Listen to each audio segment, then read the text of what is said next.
é necessário. Não, não é necessário. Não existe texto bíblico. Como é que eu vou ser livre dele? Com um psicólogo? Não. É Jesus que vai me curar? O próprio salmista Davi disse: enquanto eu me calei, os meus ossos envelheceram. A partir do momento que ele confessou o seu pecado, reconheceu a sua queda e abandonou o erro, ele foi restaurado.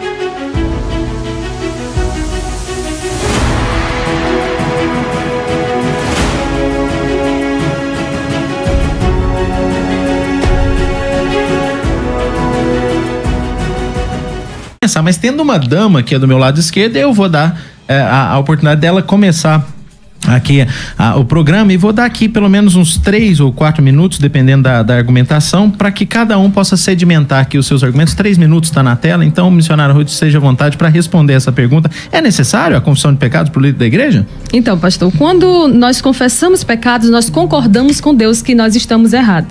O que diz a palavra grega homologué? Homologué é homologar, ela significa concordar e dizer a mesma coisa. Quando eu confesso, quando eu reconheço que estou pecando, primeiramente, eu confesso a Deus, sim, porque só Ele absolve pecados. Em segundo lugar, Mateus capítulo 5, versículo 23, Jesus disse: se tu for levar ao teu altar uma oferta e tu se lembrar que alguém tem algo contra ti, você deve voltar lá e pedir perdão a essa pessoa. Em terceiro lugar, e pessoas que congregam igrejas saudáveis, eu não estou aqui me referindo a situações pessoais e nem a igrejas que feriram alguém que confessou um pecado ao pastor e o pastor se impôs contra essa pessoa. Não, a Bíblia diz que nós devemos confessar os pecados uns aos outros, nós devemos levar as cargas uns dos outros, e eu deixo claro aqui a importância de congregar-se numa igreja saudável. Se você está congregando numa igreja que você não confia no seu pastor, então o negócio está errado, né, pastor Cruvinel? Então você precisa congregar numa igreja que, ao cair, esse pecado afete um terceiro, ou esse pecado seja algo que você não consegue se livrar por livre e espontânea vontade ou inclinação ali, ou até mesmo seu arrependimento, você deve sim confessar um líder espiritual que seja alguém de confiança. Só lembrando que eu não estou aqui me referindo à confissão auricular, né? Que ali é um sacramento católico que é voltado para confissão. Você confessa ao padre, ele te ouve e ele vai te absolver. Não é isso. Eu falo de chegar em arrependimento, chegar com o coração quebrantado, porque quem se arrepende, ele não está se preocupando com a sua reputação. O arrependido, na verdade, ele se preocupa com, assim, reatar a aliança com o seu Deus. Então, não estou advogando isso. O ensino católico afirma que a confissão auricular é um sacramento, é uma obrigação, você vai fazer e ali qualquer pecado que você cometer, você vai ao padre e ele vai te absolver daquele pecado. Não é isso. Confesse a Deus primeiramente, confesse a quem você ofendeu e, em terceiro lugar, confesse sim a um pastor para buscar que ele te ajude, que ele te direcione, que você também, se necessário for, seja exortado, disciplinado, corrigido e por aí vai. Tá joia. Pastor Cruvinel, quero dar 3 minutos aí para o senhor trazer as suas considerações iniciais. É necessário ou não confessar o pecado? Maravilha. A confissão de pecados. Vamos lá. O tema específico usa a palavra necessário. Quando você usa a palavra necessário, você está dizendo que é uma condição sine qua non. O que é sine qua non? É uma locução latina que diz sem a qual não é possível existir. Hoje existe um ensinamento de lideranças que são que se posicionam como intermediários entre Deus e a sua membresia. E a Bíblia diz na primeira epístola de Paulo a Timóteo 2,5, porque é um só Deus e um só mediador entre Deus e os homens, e o nome dele é Jesus. Não é o pastor, não é o apóstolo, não é o vice-deus, não é o querubim ungido, não é o missionário, não é a missionária, não é a líder de célula. Único mediador é Jesus. Eu estou entendendo aqui que a serva de Deus está colocando, e ela fez uma pontuação com relação à confissão auricular. Inclusive eu trouxe aqui hoje, tá aqui, eu tô com a cópia do Catecismo Católico do Concílio de Trento, que foi a Contra-Reforma, onde institui a questão da confissão auricular. O que é a confissão auricular? Um sacerdote ouve com o poder de perdoar pecados em contextos, usando textos fora do seu contexto. Ora, a Bíblia diz na primeira epístola de João, capítulo 1, versículo 9, que nós devemos confessar o nosso pecado ao Senhor Jesus. No versículo 7, diz a palavra de Deus que Ele nos perdoa ainda na luz, que já é tema de um outro debate sobre a suficiência da graça, não é? Se nós devemos confessar pecados, confessar pecados ao Senhor. E aí o tema é exatamente esse, irmãos e missionária. É necessário? Não é necessário. Não existe texto bíblico que referende essa questão dizendo que é necessário você confessar o pecado à sua liderança. Aliás, o texto de Hebreus 13, versículo, deixa eu ver aqui que eu tô meio, a idade já vai chegando, né, irmão? 17, quando diz obedecer aos pastores e tal, a palavra lá nem é poimé, tá falando de guias, inclusive uma outra versão melhor traduzida coloca dessa forma. Agora, qual é o texto mais utilizado? E é um texto muitas vezes que é utilizado fora do contexto. Tiago 5,16. Confessai, é um imperativo, né? A palavra grega exomologeiste, é um imperativo, presente médio da segunda pessoa do plural, então é uma ordem. Ora, se é uma ordem, tem que ser cumprida. Agora, para entender, tem todo o contexto. Confessai os vossos pecados uns aos outros. Está falando de líder? Está falando de um ao outro. Qual é o objetivo disso? Eu tenho 16 segundos. Orai uns pelos outros para serem curados. O contexto, irmão, mostra que esta confissão se refere a dizer: olha, eu estou doente, ora por mim. Inclusive a Bíblia Shed diz: olha, confessai uns aos outros, não ao sacerdote. O propósito é despertar as orações dos irmãos. Champlin, ele comentando esse texto, ele assevera que esse texto está falando de confessar no sentido da polissemia lexical, isso é, eu falo com o irmão para que ele interceda por cura. Eu tenho, viu, missionária, embora entenda que existam pastores muito preparados para ouvir, sim, eu paro. Se a senhora me permitir dar 2 segundos só para terminar minha linha de raciocínio, me permite? Sim. Então tá bom. Ó, eu sei que tem pastores preparados, mas o tema é necessário, não é não. Tá joia. Missionário Ruth, o pastor Cruvinel passou um pouquinho e você ainda deixou ali uns 52 segundos, então você tem um tempinho presente, a mais. Obrigado, viu? Irmã Ruth, obrigado. Mas a gente vai buscando essa equivalência aqui durante o debate, pode ficar tranquilo. Então, pastor, eu sou contra essa posição aí da confissão auricular, eu sou contra essa questão de você viver debaixo de um jugo pastoral, que se você não confessar pecado, você está amaldiçoado, ou se você sair da cobertura espiritual daquele pastor, você está amaldiçoado. Agora, esse ensino é perigoso, porque por causa disso, pastores de igrejas, vamos dizer o quê? De igrejas que eles vão lá, abrem a igreja, enfim, dividir. O que acontece? O que mais acontece no Brasil, nesse meio, principalmente no neopentecostal, são pastores, eles dividem, abrem seu próprio ministério, vive caindo consecutivamente em pecados como adultério, que é um dos pecados que são julgados, são tidos como mais perigosos no nosso meio. Mas se nós olharmos aqui em Levítico capítulo 5, o que acontecia? Será, pois, que culpado sendo numa dessas coisas, confessará aquilo que pecou. E lá no versículo 6, o final diz: o sacerdote por ela fará expiação do seu pecado. É necessário confessar o sacerdote. Aqui também nós vemos em 1 Coríntios capítulo 5, todo o capítulo, um jovem está tendo um relacionamento ali com alguém da sua, né, acho que é uma madrasta, se eu não me engano. Em Filipenses capítulo 4, 2 e 3, rogo-vos, pois, a Evode e a Sinti, que Paulo vai corrigir. Aquelas mulheres haviam discutido, tinha chegado em Paulo, a igreja estava sabendo e elas precisavam se retratar. É necessário, eu não digo necessariamente ao líder da igreja. Por que eu defendo que seja ao líder? Porque se você congrega numa igreja séria, você precisa confiar no seu pastor. E uma vez que eu confio nele, a pessoa mais adequada a confessar algo que aconteceu, eu não falo de qualquer coisa. Por exemplo, eu passei na rua, alguém caiu, achei engraçado, sorri, foi um pecado, não vou ter como pedir perdão diretamente à pessoa, vou agora pedir perdão ao pastor. Não necessariamente isso, são pecados que você não consegue se livrar. Por exemplo, masturbação, pornografia. É necessário você passar por esse momento de confronto para depois você ser sarado. Então, assim, quando nós olhamos, por exemplo, pai e filho, Provérbios 28 e 13, quem cobre as suas transgressões jamais prosperará, mas quem confessa e deixa alcançará misericórdia. Ele não está dizendo a quem você deve confessar. Mas quando Davi fala no Salmo 132 que enquanto ele se calou, seus ossos envelheceram e ele precisou ser confrontado por Natã para reconhecer o seu pecado e confessar, ali eu já entendo que é necessário. Tem coisas que nós não vamos conseguir tratar. Então, assim, se eu digo que eu não devo confessar meu pecado, a minha queda, a minha falha a um líder espiritual, eu estou abrindo aí razão para um monte de gente que está no pecado, está vivendo de forma incubada,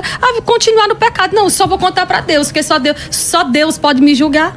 É complicado. Então, aí eu até com todo o respeito que a senhora me merece, bom, a senhora cita Levítico 5, se eu admitir, porque a questão lá do sacerdote está fazendo expiação, se eu admitir essa visão da expiatória que a senhora citou para defender sua posição, eu tenho que admitir a circuncisão. Mas lá em Coríntios diz que nós estamos na Recaine Diatec, numa nova aliança. Sim. Nessa nova aliança, a senhora quer interpelar? Pode, eu espero. Não, pode ficar à vontade. Nessa nova aliança, a Bíblia diz, 1 de João 1,9, se confessarmos nossos pecados, Ele, Jesus, é fiel e justo para nos perdoar o pecado e nos purificar de toda injustiça. E a senhora cita também Filipenses, foi, né? 4, de 2 e 3. 4, 2 e 3. Sim. Onde a questão é de aconselhamento, que nós temos que tomar cuidado. O tema, minha irmã, é necessário confissão de pecados ao líder da igreja. Eu tenho quase 40 anos de ministério. Pastor presidente de igreja ligado às Assembleias de Deus. E eu já vi no nosso meio companheiros que ouviram o pecado das pessoas e acabaram.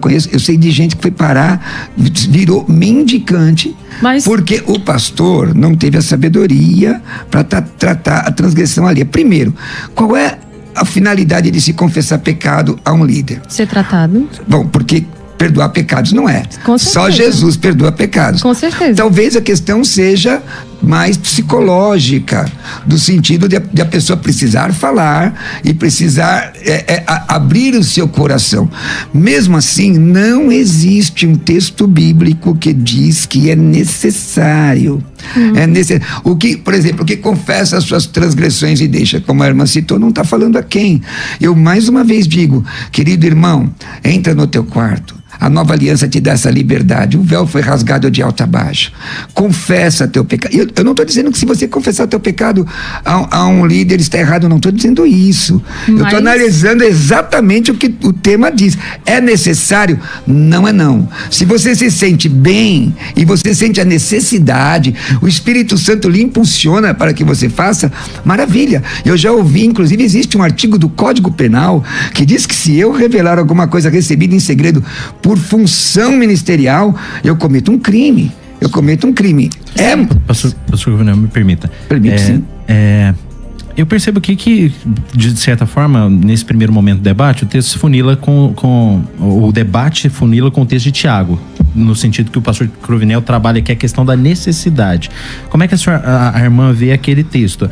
A irmã vê, o pastor Cruvinel ofereceu aqui uma interpretação de que, na verdade, não é ali uma demanda sine qua non, né? Como é que a senhora vê essa questão? Não, então, eu vejo que quando eu estou arrependido por um pecado que eu cometi, quando aquilo está afetando a minha comunhão com Deus, quando isso está afetando minha comunhão com as pessoas, eu devo confessar sim, é bíblico. Olha o que a Bíblia diz aqui em Gálatas capítulo 6, versículo 1. Se alguém for surpreendido em alguma falta, vocês que são espirituais, façam o quê? Restaurem ou tratem essa pessoa com espírito de brandura. Até o versículo 4 está falando sim sobre a forma com que a gente deve tratar as pessoas que estão sendo surpreendidas em faltas. Como que eu devo lidar com quem caiu? Como que eu devo lidar com quem...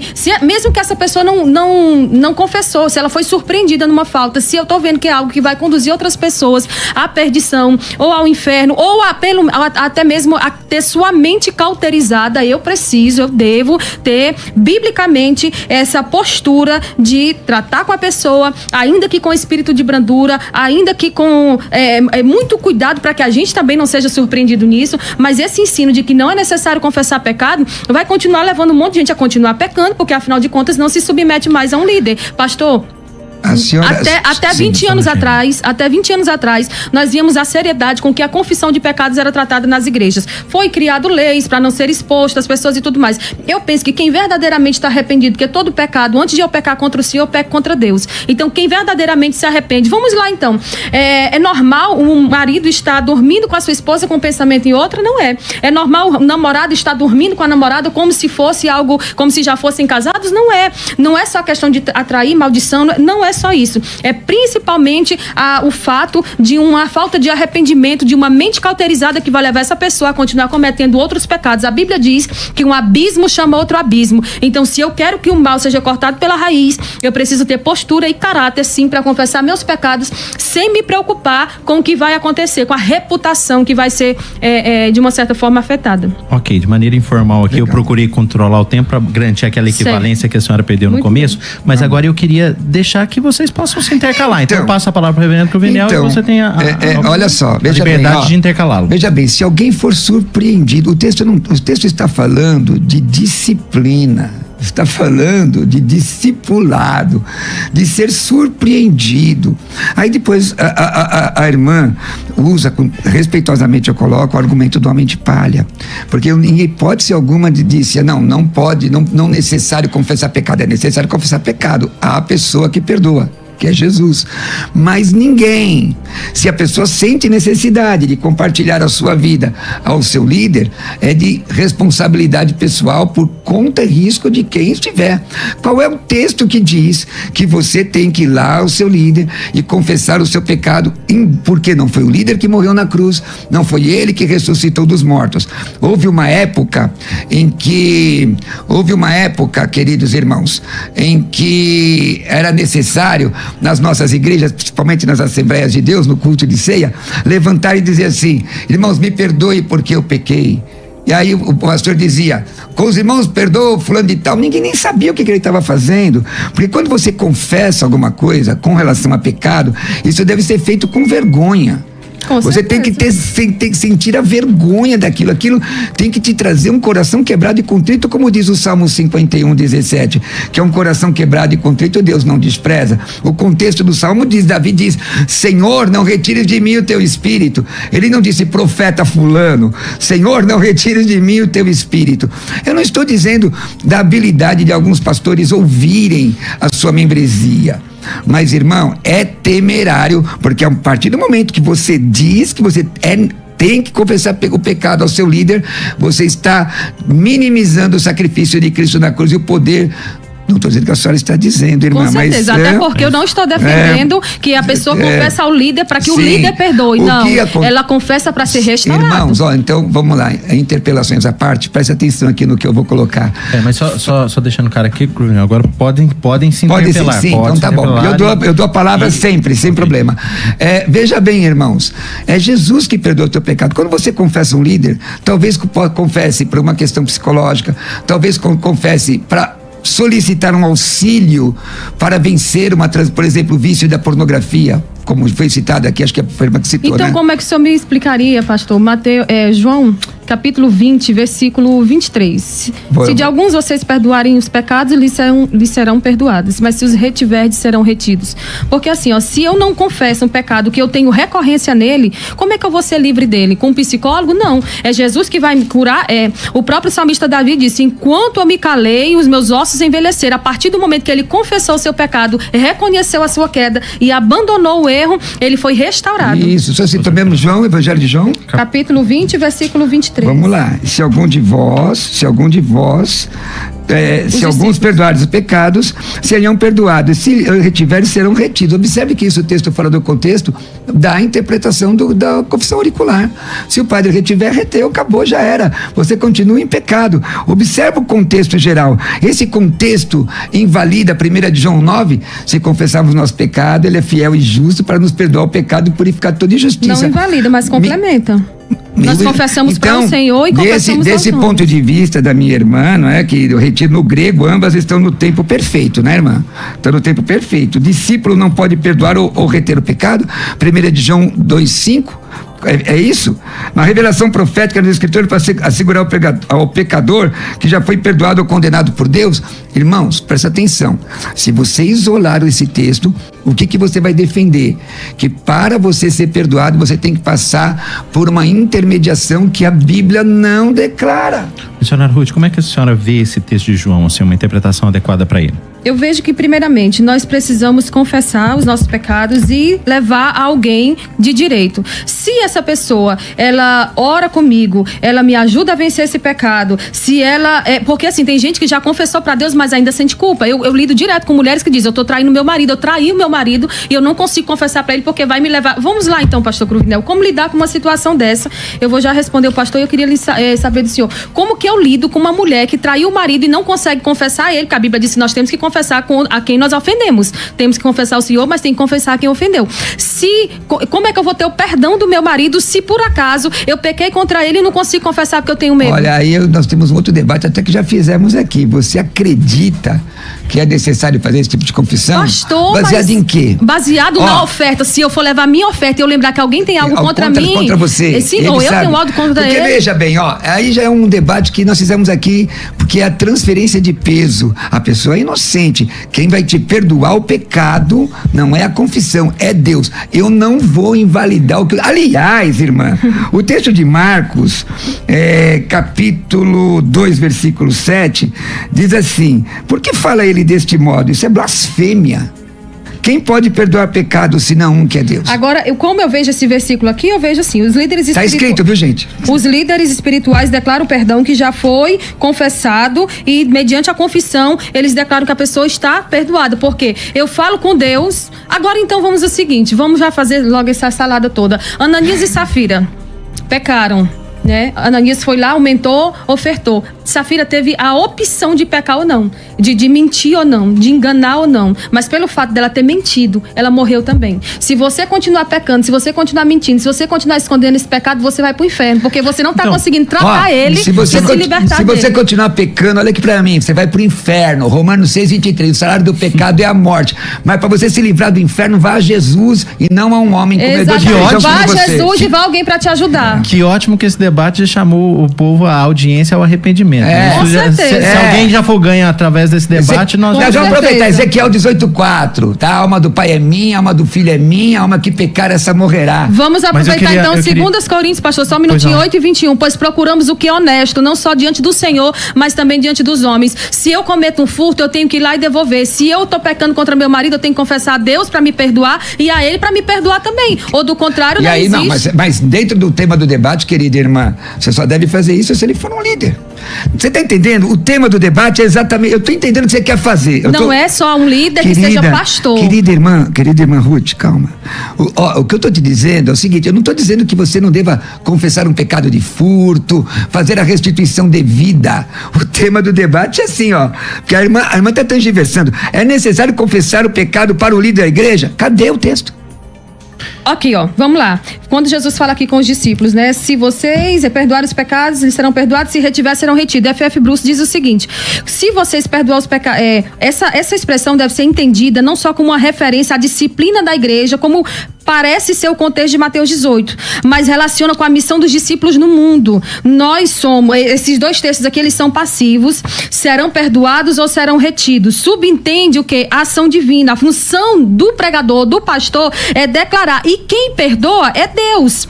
Quem retém é Deus. Mas se você está aqui, está ouvindo a confissão de alguém, a pessoa demonstra arrependimento, está com aquela culpa, está com o ombro pesado, não aguenta mais, não suporta mais, quer se matar, aí você vai dizer o quê? Vai orar por ela. A irmã defendeu a confissão auricular do século XVI. Não, senhor. Católico romano. Não, senhor. Não, eu não estou falando que é para padre. Eu acho que a gente já conseguiu... Um minutinho, eu acho que a gente já conseguiu funilar bem aqui a nossa questão. Porque não é só o texto de João, capítulo 20, né? O texto de Mateus 16, o texto de Mateus 18, nos fala sobre essa autoridade da igreja no que tange a declarar aquilo que, à luz da revelação de Deus, a igreja, como Deus trata o pecador. O pecador arrependido recebe o perdão, o pecador desobediente recebe a condenação, e a igreja declara isso, né? Agora, a nossa questão é a seguinte: até que ponto que vai essa necessidade? Quer dizer, há um pecado e você tem que, de fato, ir até o líder, né? Esse é o tema do nosso debate, assim, é necessário. Aliás, olha o grande perigo disso. Existe hoje, irmãos, eu não gosto muito de falar do movimento neopentecostal, eu falo de doutrinas. Aquela questão, irmã Ruth, que eu acredito, tenho certeza que a irmã não admite isso, que é o seguinte: que é da cobertura espiritual. E na cobertura espiritual, meu irmão, você pode falar com Deus, orar a Deus, se você não passar pela mão da sua cobertura, você está amaldiçoado. Agora, isso não é bíblico. Porque um ponto pacífico, eu acho que o benefício é incontável de você ter um pastor de confiança, que a senhora está batendo na tecla desde o começo do debate, você ter um pastor que possa te pastorear. Sim. Tiago 5,16. Tiago 5,16. Portanto, confessem seus pecados uns aos outros e orem uns pelos outros para que sejam curados. Muito pode por sua eficácia a súplica do justo. Aí a Bíblia diz o quê? Se está enfermo, chama quem? Chama o presbítero para te ungir. Sim. Então tem que ser alguém mais crente do que eu, mais espiritual do que eu, que ore por mim. E aí esse texto, inclusive, Inclusive, a irmã citou F.F. Bruce, pode ver lá o comentário dele do que fala sobre isso. Eu citei o Champlin, estou citando a Bíblia Shed, que é uma das maiores bíblias de comentário. O contexto está falando especificamente de cura. Quando diz confessai, ele está usando aqui uma palavra no imperativo, no sentido, meus irmãos, de compartilhar, para que você seja curado. Como algo mais ou menos, irmã Ruth, eu não estou bem de saúde, a senhora ora por mim. Não está falando aqui, ó, cometi adultério, eu roubei fulano. O contexto todo de Tiago está falando de cura. Mas o pecado adoece, o adultério adoece, o furto adoece. O pastor Augusto de Nicodemos disse o quê? Quando ele não conhecia Cristo, não sei se você leu isso no livro dele, Confissões de um Pregador, ele disse que participou de um assalto, e isso está no livro, participou de um assalto, acho que um posto de combustível. E ele disse que quando ele veio para Cristo, ele se arrependeu, ele se uniu, ele tinha, acho que vendeu uma moto, se eu não me engano, para ir lá confessar o pecado. Ao ir lá, ele estava correndo o risco de ser preso, de ser denunciado, e ele foi mesmo assim, porque quem está arrependido não se preocupa com sua reputação. Quem está arrependido se preocupa em reatar aliança com o Senhor. Todo pecado, onde você pecar contra essa pessoa, você está pecando contra Deus. Se arrependa, confesse a Deus e confesse a quem você pecou contra ela também, senão você vai... Olha, irmão, confesse a Deus. Deixa eu aproveitar para fazer minha pregação. Confesse a Deus, porque a irmã é muito veemente. Você tem 40 segundos para fazer a irmã sua é muito pregação. veemente, mas o tema é assim, ó, é necessário confessar pecado ao líder da igreja. Confessa a Deus mesmo. Se você roubou, vai lá e restitui. Se você pecou, vai lá e faz a restituição devida. Agora o tema é confessar ao líder da igreja. E aí, irmão, tá na Bíblia?